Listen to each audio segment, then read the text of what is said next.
The Operator est un jeu qui n'a presque rien pour impressionner au premier regard. Tanner. Do you work in law enforcement? Pas de grosses claques visuelles, ni de mécanique révolutionnaire, et pourtant, une fois lancé, il se passe quelque chose. Une ambiance s'installe, une tension, une atmosphère. Et c'est exactement ce que j'ai envie de décortiquer aujourd'hui avec vous. Pourquoi The Operator marque autant alors qu'il montre si peu.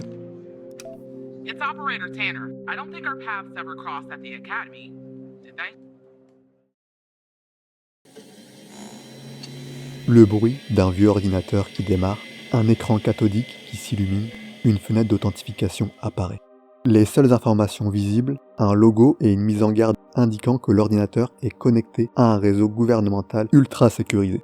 On me demande un nom d'utilisateur et un mot de passe, je n'en ai pas. J'essaye d'entrer mon pseudo, mais d'autres caractères apparaissent. Ceux du personnage que j'incarne, Evan Tanner. Une fois connecté, j'arrive sur un bureau presque vide. Une simple note m'explique ce qu'on attend de moi. Puis le téléphone sonne. Mon superviseur me confirme mon rôle, je suis opérateur. Mon travail sera d'assister les enquêteurs sur le terrain. Pour ça, j'ai quelques outils. Un bloc-notes, une calculatrice et surtout une base de données contenant les informations de tous les citoyens du pays. Les premières demandes arrivent. À partir d'éléments fournis par les enquêteurs, rapports, vidéos de surveillance, interrogatoires, je dois recouper les informations et leur transmettre mes déductions. Les premières demandes s'enchaînent et sans vraiment m'en rendre compte, je suis déjà pris par le jeu, pris dans ma nouvelle routine d'opérateur. Jusqu'au moment où quelque chose déraille.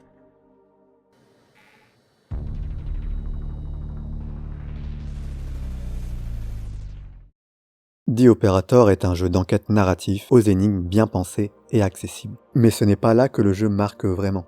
Ce qui fait sa force, selon moi, c'est la manière dont il construit son immersion. Pas une immersion spectaculaire, pas une immersion par le visuel, une immersion mentale. Une couche invisible qui relie le gameplay et la narration, qui donne du poids à chaque action, à chaque information consultée. Et ce qui est fascinant, c'est que le jeu y parvient grâce à des choix très clairs et très assumés. Le premier de ces choix, c'est l'interface. Toute l'expérience se déroule sur un simple écran d'ordinateur. Le jeu ne cherche jamais à en sortir, on utilise les mêmes périphériques que le personnage. Les mêmes gestes, les mêmes outils. Il n'y a plus vraiment de frontière entre le joueur et Evan Tanner. L'interface n'est plus un menu, c'est le monde du jeu. À partir de ce moment-là, chaque clic prend une valeur narrative. Chaque erreur devient une faute professionnelle. Chaque réussite, une décision assumée. Le jeu ne demande pas d'être rapide ou habile, il demande d'être attentif et surtout responsable. Deuxième levier important, le visuel, ou plutôt ce que le jeu choisit de montrer. En tant qu'opérateur, on communique exclusivement à distance. La plupart des personnages ne sont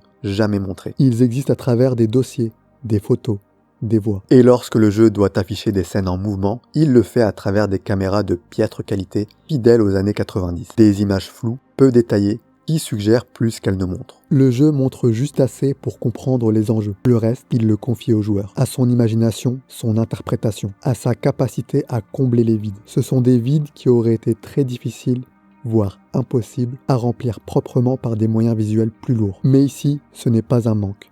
C'est un choix de design. Et c'est précisément pour ça que le son devient central. Là où beaucoup de jeux font des concessions sur le doublage, The Operator fait l'inverse. Les voix sont essentielles. Elles donnent vie aux simples photos de profil. Elles humanisent des personnages que l'on ne voit presque jamais. Autour de ces voix, le sound design joue un rôle essentiel. Les clics, les ventilateurs, les pas, tous ces bruits du quotidien. De simples sons, presque anodins, mais qui nous ancrent profondément dans l'espace et dans la situation. Rien n'est spectaculaire.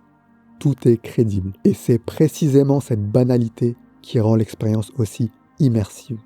The Operator n'est pas un jeu parfait, son gameplay est volontairement limité et son rythme ne plaira pas à tout le monde. Mais ce n'est vraiment pas là que le jeu cherche à briller. Ce qu'il montre en revanche, c'est qu'on peut créer une immersion forte, sans monde ouvert, sans cinématique lourde, sans surenchère visuelle, à condition de faire des choix clairs. Plutôt que de multiplier les systèmes, de s'éparpiller, The Operator construit un cadre cohérent. Plutôt que de tout montrer, il accepte de montrer moins. Plutôt que de surcharger le visuel, il laisse les voix et le son porter l'émotion. Le reste, il le confie au joueur. Il lui fait confiance. Et au final, ce sont souvent ces jeux-là qui restent en tête. Pas parce qu'ils ont les textures les plus réalistes ou le plus gros contenu, mais parce qu'ils savent exactement quoi faire avec ce qu'ils ont. The Operator est à mes yeux une vraie leçon de design. Une démonstration simple mais précieuse. L'immersion ne vient pas de ce que le jeu te montre, mais de ce qu'il te demande de faire et de comprendre. Merci d'avoir regardé.